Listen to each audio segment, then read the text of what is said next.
A young white girl was left hanging with a sign, Indian land, until a lonely Comanche cut her down and changed everything.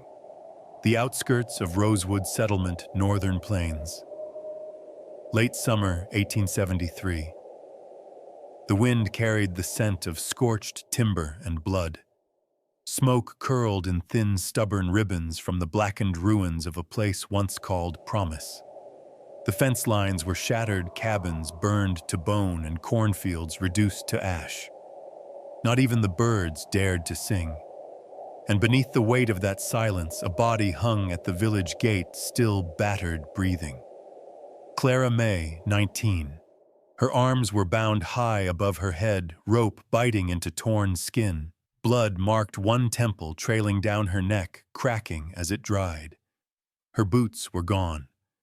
Her sky-blue dress was stained with soot and torn at the hem.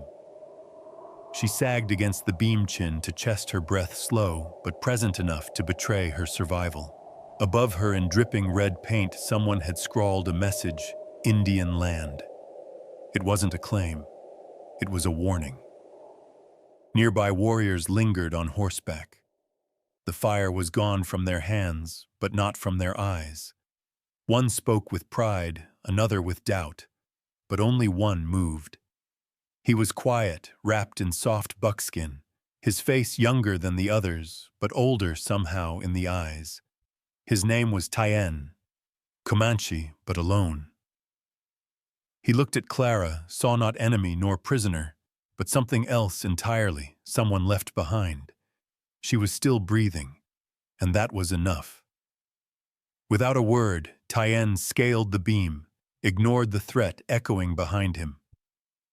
You sever your place in the circle and slice the rope with one smooth pull. Clara fell forward into his arms like a feather soaked in rain. Nobody stopped him. Nobody helped him. He carried her away step by step out of the ashes of rosewood and into the tree line where no signs had yet been posted. She stirred on the trail, tried to fight him, tried to crawl away, called him savage. Just kill me, she had whispered, voice cracked and bleeding. But he didn't. He only said 4 words, you are not dead yet. And in that moment, a story began, not of love at first sight, but of something harder to find in this world, the willingness to stay. Because what do you do when the only person who shows you mercy is the one you were taught to fear, and what does it mean when someone risks being outcast by their own people, just to carry you home? This is a story born not from romance but from ashes, not from vows but from choices, and it starts right here with one man who cut the rope and one girl who still had breath. Before we ride deeper into the story, I'd love to know, where are you watching from today? A quiet farm, a dusty town out west, or maybe somewhere the wind still speaks in stories. Drop it in the comments below, because the Wild West always feels a little closer when we share it together. The forest swallowed them both. Tyenne carried Clara deeper into the pines, to a place long forgotten by maps and men. There, half sunken beneath moss and brush, stood an old shelter roof patched with bark walls, leaning like tired shoulders, and the air inside thick with the scent of damp wood and lonesome years. He laid her gently on a bed of woven grass. She was too weak to resist, too tired to run, but her eyes still burned with fear. Not of the place, of him. That night, Clara didn't sleep. Neither did Tyenne. At one point, she sat up sharply, heart pounding, breath shallow, and barked a hoarse, "Get away from me!" She dragged herself into the corner of the shelter, her arms trembling, her voice sharper than her body could carry. Tyenne didn't move. He only placed a damp cloth beside her and stepped outside. He knew the fire inside her wasn't rage. It was survival. By dawn, she tried to flee. Twice. First, she made it as far as the tree line before collapsing her ankle, giving out in the soft earth. Second, she crawled to the creek at dusk only to faint in the mud. Each time he found her, each time she told him not to touch her, and each time he waited until she turned her face away, then lifted her back slow and careful, and said nothing. This was not the story of a man saving a woman. It was the story of a girl trying not to break in front of a stranger, and a man who understood what it meant to be broken. She asked bitterly, "Why don't you kill me like the others?" He answered quietly, "I didn't burn your home. But I saw who did." She flinched, her hands balled into fists. "If they took a home from you," he said, "then I'll give one back." Clara didn't believe him. Not then. Not really. But when the broth came later, smoke-scented bitter with wild roots, she drank it. Not because she trusted him, because her body needed it more than her pride. And when her fingers couldn't hold the spoon, he fed her, one slow mouthful at a time. They didn't talk much. She flinched when he moved too fast. He kept his voice low, his steps soft, his distance steady. But there was something in the way he placed food near her without comment. Something in the way he slept by the hearth, not the bed. Something in the way he never asked her name. Mistrust filled the space between them, like smoke from an old fire, always present, always stinging. But in that space, something else began to flicker. It wasn't comfort, not yet. But it was the shape of it. Have you ever been in a place where words failed, but quiet acts said enough? If so, tell us in the comments. Sometimes the smallest gestures carry the biggest truths. The days passed slow in the shelter.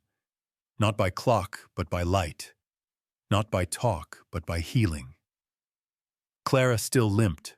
Her wrist still throbbed. The bruises had turned to pale yellow, the cuts into tight pink seams. Her silence, though, hadn't faded. It had changed shape, less like a shield, more like a question. And questions are dangerous things when you don't know if you're ready for answers. One morning the fire crackled soft, and Tyenne sat nearby, shaping wood with quiet purpose. A small block no larger than his palm, slowly becoming a bird, wings half spread, head lifted. Clara watched in silence for a long time before her voice finally broke the air. "They killed my parents," she said, eyes fixed on the fire. The words didn't come like confession. They came like splinters, sharp, slow, and sudden. Not in battle, just walked in, shot my father through the back while he was at the stove, dragged my mother outside and slit her throat. She paused. My sister was 14. They took her. I still don't know if she's alive. The fire popped. The carved bird rested in Tyenne's lap, forgotten. I hid in the root cellar, she continued, her voice shaking now. Watched through the cracks while they burned our neighbors alive. Painted the doors in blood. Her hands clenched the blanket. I can still smell it. She turned to look at him. No flinching this time. No begging. Just truth standing naked in the air between them. Tyenne sat still. Then slowly he spoke. I wasn't there that day, he said. But my people were. Clara stiffened but didn't interrupt. I was taken when I was 5, he said. By the Comanche. I don't remember my real parents. Just fire. Screaming. Then nothing. He looked up at the roof beams, tracing them like a map of things lost. A woman raised me. She had no sons, so I became hers. But I was never truly one of them. Too light, hair too soft, eyes like a coyote. He smiled, but it didn't reach far. I learned to fight, to ride, to stay alive, but I never belonged. Clara studied his face, and then she asked, so why help me? The firelight danced in his eyes, but his voice stayed quiet. Because if someone had helped me, he paused, maybe I wouldn't be so good at being alone. The silence that followed wasn't heavy. It was full of things that didn't need to be said. Later, Clara reached for a scrap of hide and a dull needle. Her stitches were crooked. Her hands trembled. But when she finished the small square of cloth, she held it out to him. I never sewed anything before, she said. But this isn't for survival. It's just something. In the corner, blocky and uneven, she'd stitched one word, Tyenne. He took it with both hands, folding it gently. And for the first time, he said her name. Clara. Not stranger, not burden, not ghost. Just Clara. Because sometimes grief doesn't divide people. Sometimes it draws the same line across two hearts, even if they were born on opposite sides of the fire. If that moment touched you, if you've ever seen yourself in someone who shouldn't have understood you but did, let us know with a in the comments. Like, share, and keep watching. The fire may have burned down their past, but what comes next might just build something new. The morning after Clara stitched his name, the world didn't shift. The trees didn't lean closer. The sky didn't change its color. But something had quietly realigned, like a compass finding true north after spinning for too long. That morning she woke to find a feather, long, pale gray, nestled in a strip of leather outside the shelter door. No note, no explanation. But somehow she understood. A gift, a beginning. Tyenne didn't speak of it. He never pointed to the small kindnesses he left. But the next day, there was a clay pot with a sapling, its first green shoot breaking through the soil like it had been waiting just for her. The day after that, a stone smooth and flat carved with two birds, one flying, one still. He was giving her back the things the fire had taken, one small symbol at a time. Clara, in return, stayed. She swept the shelter floor, clumsy at first, but persistent. She learned which roots to boil and which would make a man sick. When her ankle stopped throbbing, she helped collect wood. By the end of the week, her hands were blistered, but she carried her own bundle back to the shelter, stood straighter too. And Tyenne noticed. He never praised her out loud, but when she dropped the firewood with a triumphant grunt, he handed her a piece of cornbread without saying a word. That was his version of well done. Some evenings, she found herself near the fire helping stir the stew while he sorted herbs by the light of the flames. They didn't talk much. They didn't have to. Every scrape of the ladle, every clink of stone against stone as he sharpened his blade, those were the conversations that mattered. One night she laughed. It startled them both. She had burned her tongue on the soup and muttered a word her mother would have scolded her for. Tyenne raised one eyebrow and said simply, "Bad magic." She had giggled before she could help it. Not because it was funny, but because she had forgotten how laughter felt and how much she'd missed it. He looked at her then, really looked, and for a moment, his face almost broke into a smile. Almost. It was enough. She began helping him with the carving. He'd hand her the wood, and she'd sand it smooth. Slowly, the wings of the wooden bird began to take shape. She traced each feather with her fingertips, learning their weight, their angles, as if memorizing what flight might feel like. One afternoon, as wind rattled the trees and a storm threatened to break the sky in two, she turned to him and said softly, "If you finish the wings, I'll try to fly." He didn't answer. He didn't have to. That night she found a scrap of hide left near her blanket, folded neatly. Inside it, a single charcoal sketch, the same bird finished mid-flight. Beneath it, written in steady, blocky letters, not broken, becoming. Because healing doesn't come in grand declarations. It comes in choosing to stay, in patching roofs and mending wrists, in carving wings and trusting they might hold. If you've ever rebuilt yourself one small piece at a time, tell us how in the comments. Tap the if you believe in second chances. Share this with someone who gave you one. The morning was too still. Not the peaceful kind of stillness, but the kind that comes just before something breaks. Fog clung to the pines thick as wool, and even the birds kept silent. Clara was grinding acorns by the fire, her rhythm slow and meditative, when she noticed it. Tyenne pausing mid-step, his body rigid gaze locked on the trees. She rose, brushing flour from her hands. "What is it?" she asked. He didn't answer. He didn't need to. The hoofbeats came next, faint like a heartbeat buried in the dirt. Then louder. Then many. Figures emerged from the mist, like ghosts, 6 men bare-chested, painted armed, Comanche warriors, Tyenne's people, or the people who had once claimed him. He stepped forward, tall but quiet, a shadow among louder ones. The leader approached, eyes sharp, voice clipped. "You are not forgotten, Tyenne," he said in their tongue, "but you are not forgiven." Clara stepped back toward the shelter instinctively. She understood nothing of the words, but everything in their faces. Danger had arrived.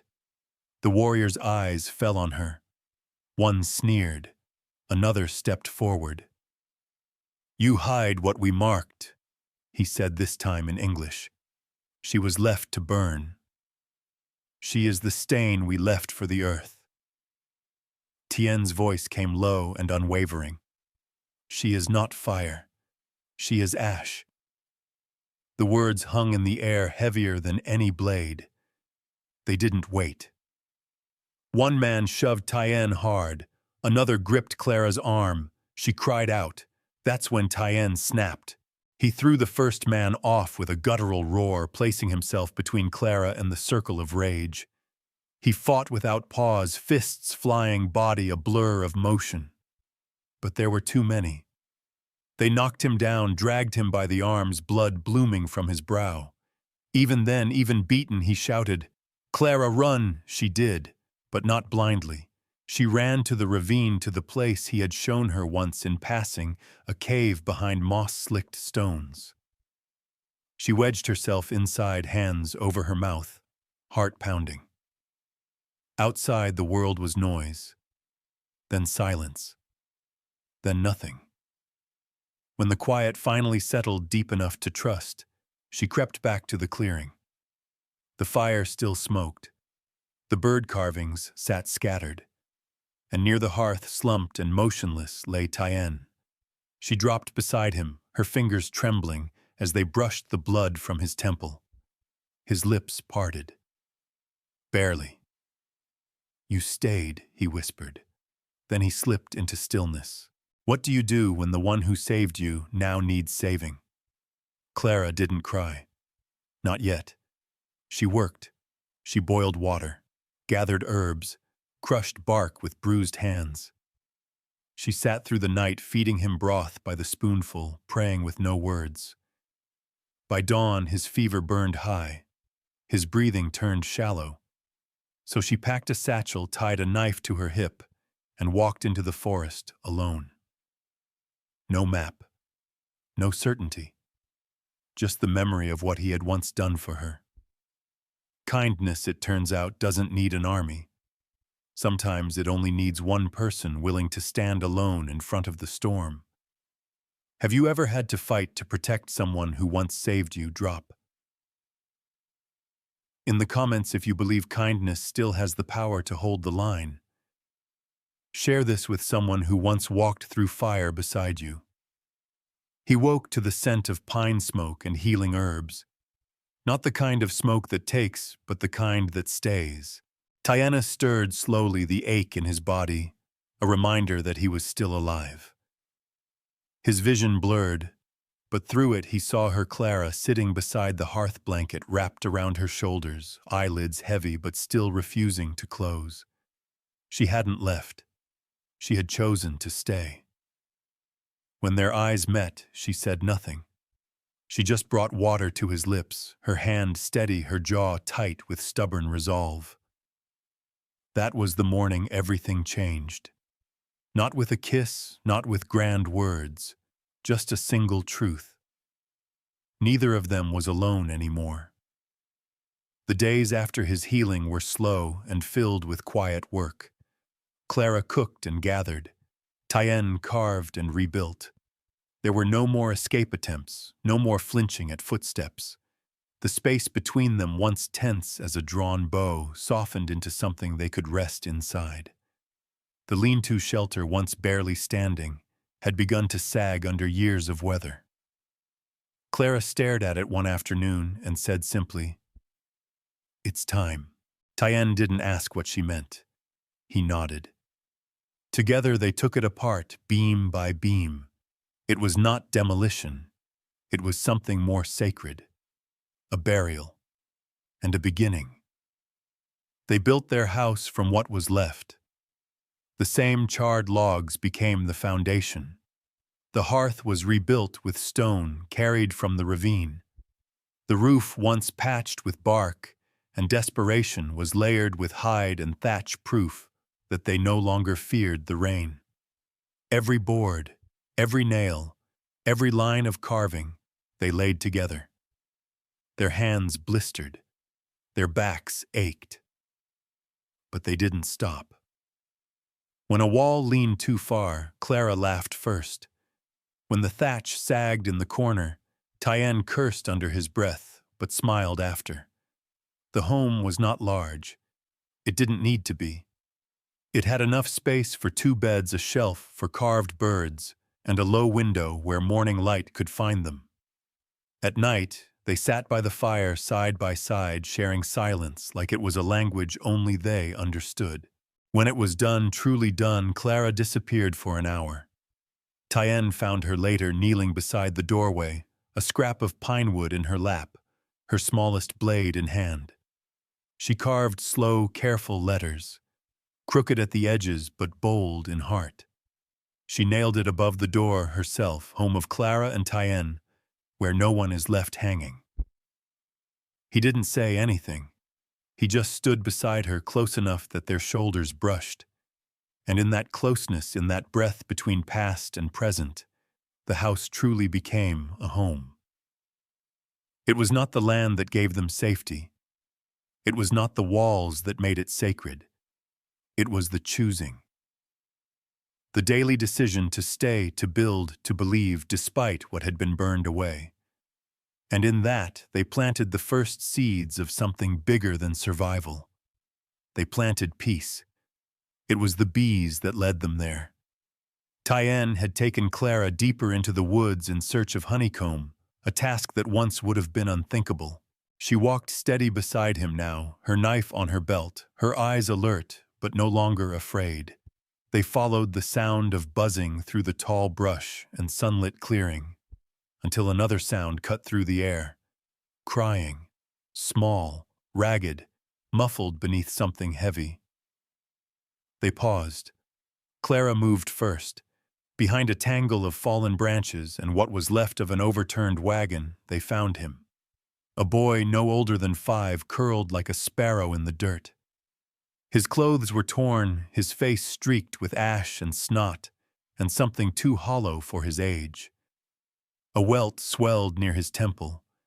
His chest rose in shallow, panicked breaths, and when Clara knelt beside him, he flinched like a struck dog. "It's okay," she whispered. "It's okay now." But he didn't speak. He didn't speak for 3 days.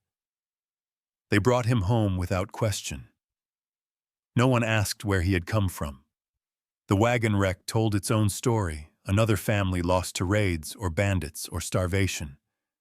But the boy was alive, and that was enough. Tyenne made up a bed for him by the hearth. Clara brewed broth and sang songs too soft to have words. They let him sleep. They let him hide. They let him be. On the fourth morning just before dawn, Clara stirred from her blanket to find a small hand wrapping around hers. When she looked down, the boy was wide-eyed, mouth trembling, and then he whispered one word. Anina. Clara's breath caught. Her eyes stung. It was Comanche. She knew just enough to understand it. Mother.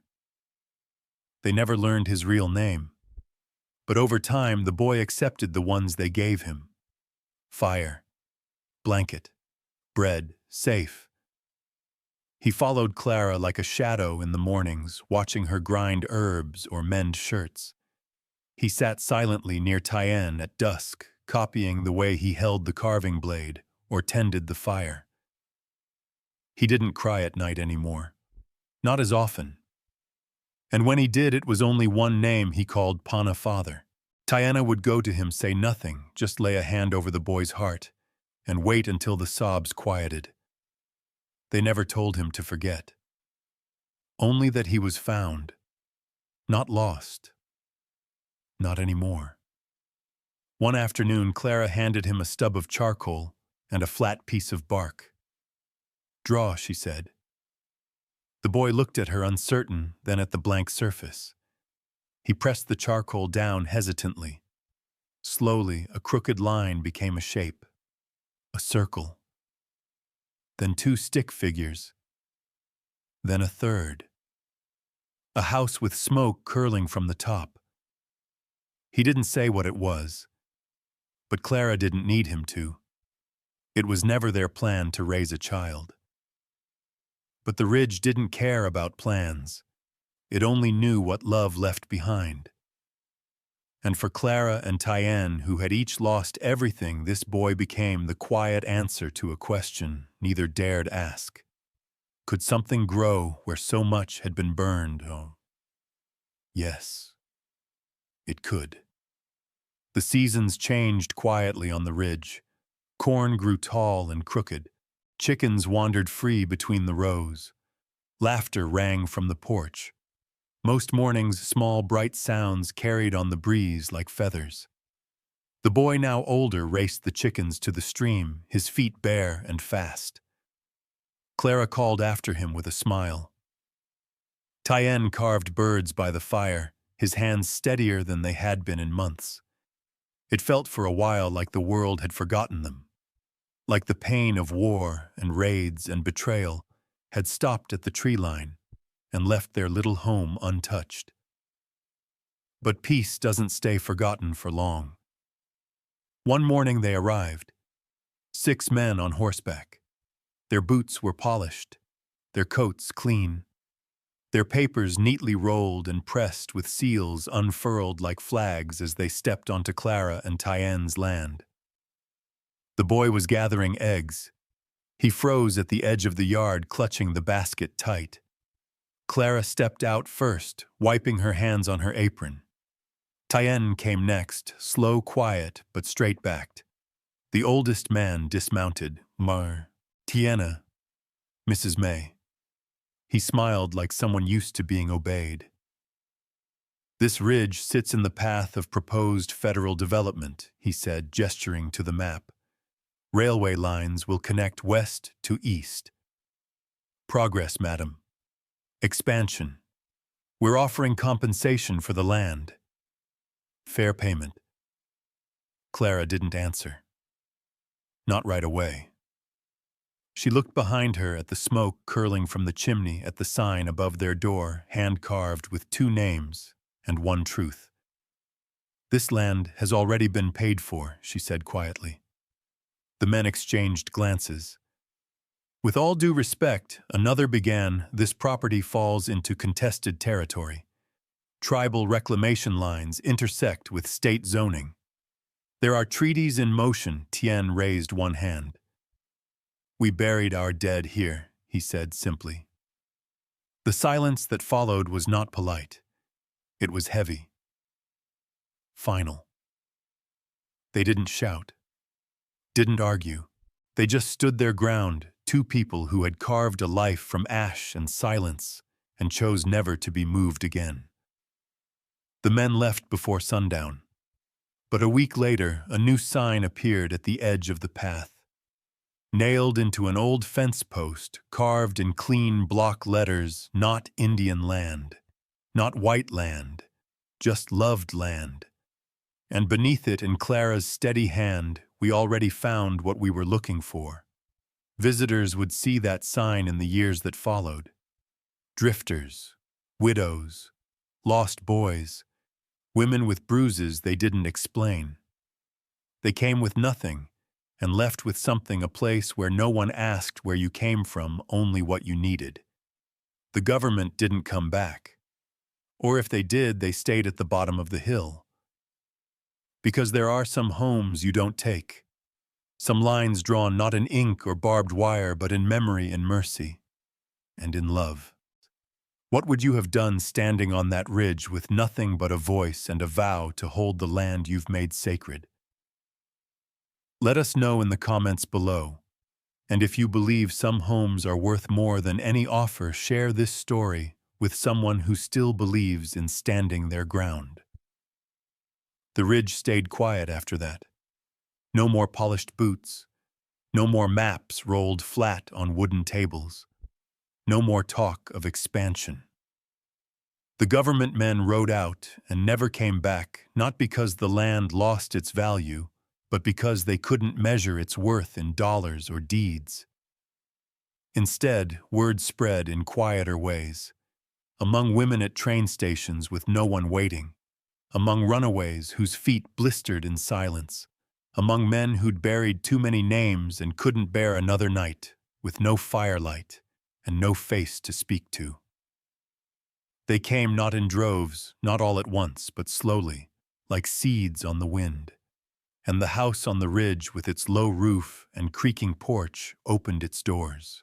They never called it a mission or a refuge or a sanctuary. They just called it home. The boy they once found beneath a wagon was now a man. He came back often, sometimes with bruises on his hands from the forge in town, sometimes with children on his shoulders, laughter like bird call filling the space between trees.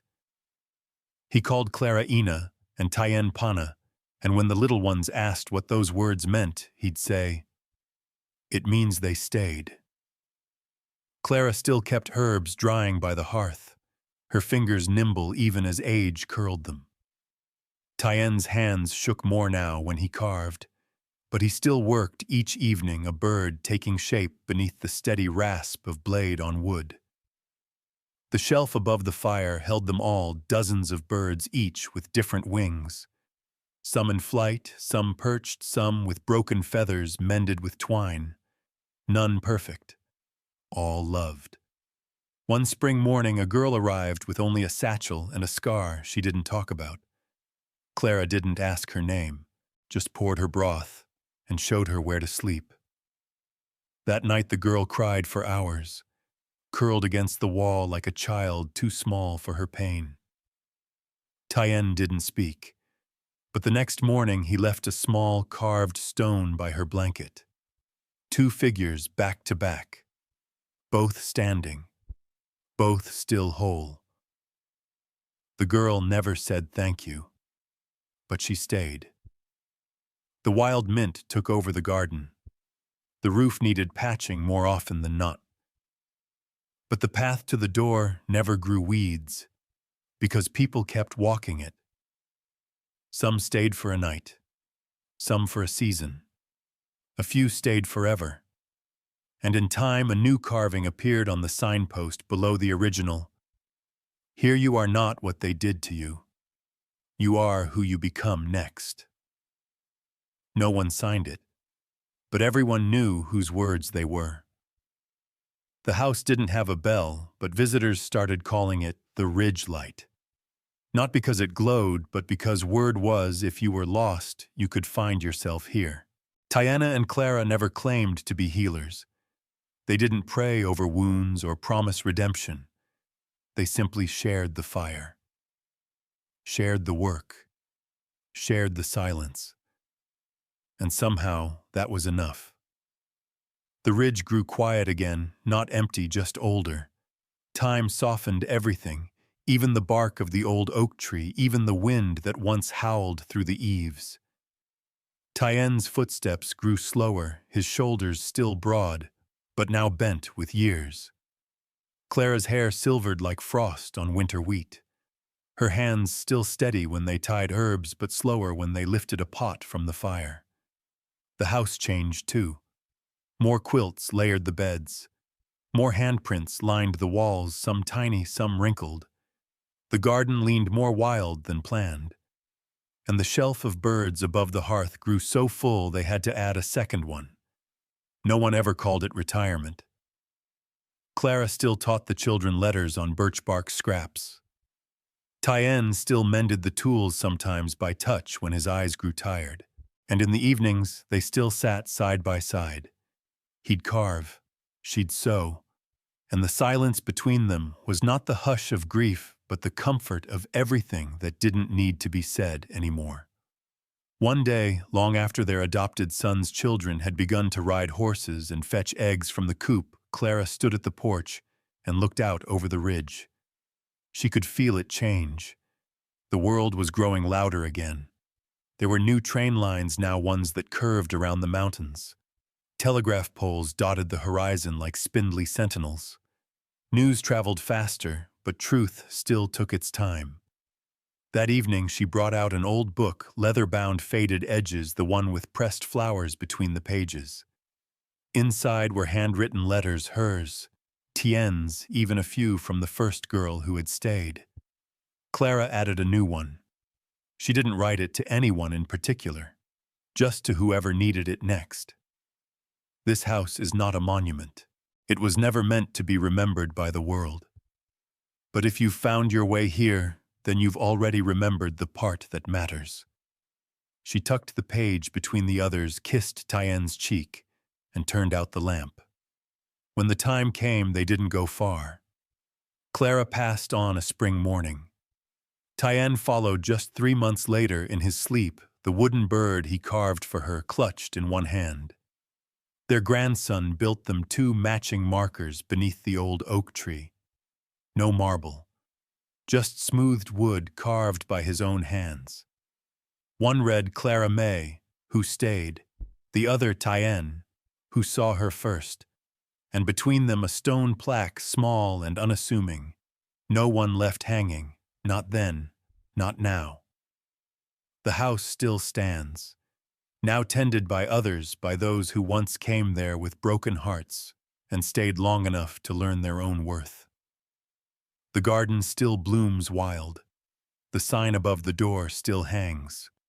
Not white land, not Indian land, just loved land. And some nights, if you walk past the edge of the trees, you'll see light flickering in the windows. Hear laughter echoing faintly through the hills. Smell cornbread on the wind and pine smoke curling into the stars. And if you sit a while, someone might come out, hand you a warm drink and say, "You're safe here, no matter where you've been." Because their fire never went out. It just passed hands. From 2 strangers who became family, to everyone who came next. If this story stayed with you, if you felt the fire of Clara's courage or the depth of Tyenne's quiet strength, don't let it end here. Leave a comment. Tell us where you're watching from. And share this story with someone who believes in home, not the place, but the people. Subscribe to Wild West Stories channel. Because here we don't just tell tales, we remember what stays.